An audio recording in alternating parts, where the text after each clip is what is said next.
మరో వంక ఏ పంటలకు గిట్టుబాటు ధరలు లేవు. ఏ పంటలకు మరో పక్క గిట్టుబాటు ధరలు లేవు.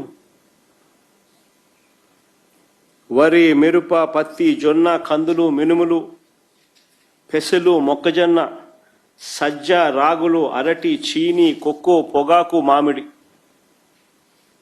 ఏ పంటలకు కూడా గిట్టుబాటు ధరలు గత సంవత్సరంలో లేవు. మనం చూసిన ఈ సంవత్సరంలో ఎక్కడ రాలా. చివరికి ఇప్పుడు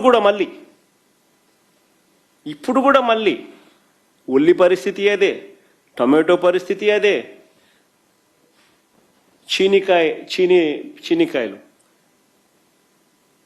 చీనికాయల పరిస్థితి అదే. ధరలు పడిపోయి రైతులు ఆత్మహత్యలు చేసుకుంటా ఉన్న పరిస్థితి. కానీ చంద్రబాబు నాయుడు గారు పట్టించుకుంటారా అంటే లేదు. ఒక స్టేట్మెంట్ తూతూ మంత్రంగా స్టేట్మెంట్ ఇస్తాడు. అది ఫస్ట్ ఆఫ్ ఆల్ ఒప్పుకోడు.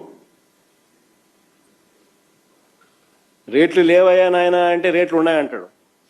అన్నీ బాగున్నాయంటాడు. అందరు కేరింతలు కొడుతున్నారంటాడు. ఫస్ట్ ఒప్పుకోడు. చివరికి ఒప్పుకోక తప్పదు అని అనుకున్నప్పుడు ఒక స్టేట్మెంట్ మాత్రం తూతురు మంత్రంగా మోసం చేస్తూ ఇస్తారు. ఆయన ఇచ్చిన ఈ స్టేట్మెంట్లు ఆ ఈనాడు, ఆ ఆంధ్రజ్యోతి, ఆ TV5 ఆయన ఎల్లో మీడియా వాళ్ళు పెద్ద పెద్దగా దాన్ని చంద్రబాబు నాయుడు ఇంద్రుడు చంద్రుడు ఆల్రెడీ ఇన్స్ట్రక్షన్స్ ఇచ్చేసినాడు, జరిగిపోయింది, చేసేసినాడు, మొత్తం రైతులందరికీ చేరిపోయింది అని చెప్పేసి పెద్ద పెద్ద అక్షరాలతో రాసేస్తారు, కొట్టేస్తారు. అంత తూతూ మంత్రమే. ఏ రైతుకు మన సమస్యలు తీరవు. మిర్చి విషయంలోనూ అంతే, పొగాకు విషయంలోనూ అంతే, మామిడి విషయంలోనూ అంతే, చివరికి ఉల్లి విషయంలోనూ అంతే. అంతా తూతూ మంత్రమే. ఓ చంద్రబాబు నాయుడు గారు ఎలా ఎలా ఉంటుంది అనే దానికి కదా ప్రే చేయము ఒకసారి. అది చూడండి ఒకసారి. అది ఆగస్టు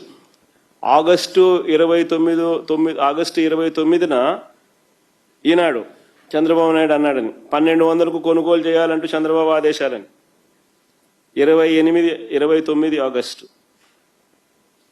మళ్ళా 7వ తారీఖు సెప్టెంబర్, 7 సెప్టెంబర్ అంటే దాని తర్వాత 10 రోజుల తర్వాత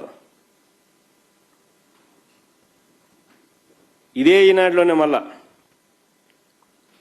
క్వింటాల్ 201, 219, 300, 400, 600 ఇలా రకరకాల ధరలకు వ్యాపారులు కొనుగోలు చేశారు. అంటే దాని అర్థమైన 1200 అనేది ఉట్టిమాటే కదా.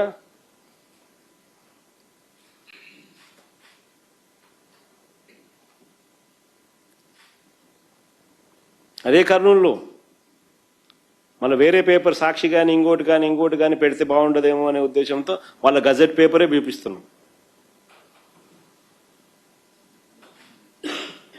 మళ్ళీ ఆరోపణలు చేసేస్తారు కదా. పాపం రైతులు ఇబ్బంది పడకూడదు అని వాళ్ళ గజెట్ పేపరే చెప్తా ఉన్నా. అన్ని తూతూ మంత్రాలే, అబద్ధాలు, మోసాలు. ఇవాళ ఉల్లి క్వింటాలు సగటు ధర 200 నుంచి 400.